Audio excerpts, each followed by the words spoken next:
time are modes by which we think, and not conditions in which we live.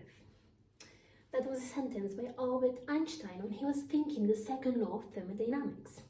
Indeed, he thought that maybe time was way more than just a social construct, like we could see with weeks, minutes, and even years. But it could be way more. It could be very deeply knitted into the very fabric of space, and that is what we know as space-time. So how does it work? He thought that maybe even if bodies would always experience time depending on their conditions, they would always do so in a predictable way. For example, a body that would be experiencing time nearby a black hole would have never the same experience as a person traveling at the speed of light. But they would always go forwards in time, because in this reality we can never go backwards in time, at least as far as we know. So that is what he meant when he said in a predictable way, because as we can see with the arrow of time, it always goes forwards. In physics, what does this mean? A body will always go from order to disorder.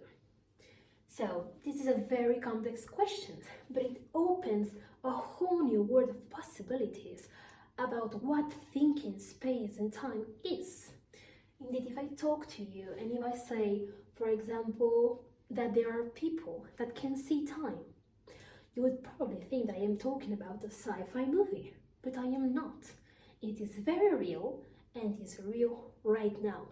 It is what we call space-time synesthesia. It is a complex term, so let me explain it to you.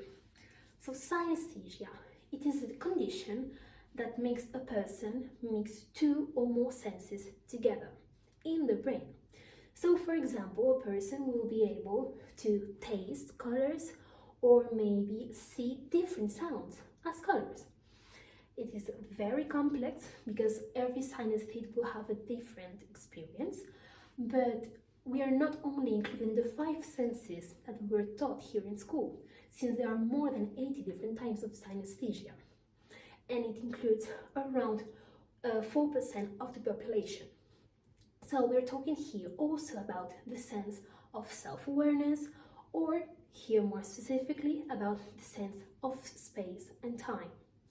So, if I ask you how you would represent a month, you would probably say a calendar. That is what a non-synesthete would say. But for a synesthete person, it would probably look something like this. Indeed, we can see that it is a kind of a circle or an oval, and let me explain it to you. So, the synesthete would be in the center of the oval, and the different sections represent different months of the year. So the current month would be in front of them, and it is the bigger section, and the month opposite would be on their back. Indeed, if we were talking about June, the opposite month would be December. So space-time would make their heads represent space such as this, and it would then move with them and with the year. But it also includes the representation that we have of the week. If I talk to you, probably you would say that your week is also kind of a calendar. For a space-time synesthete, it would look something like this.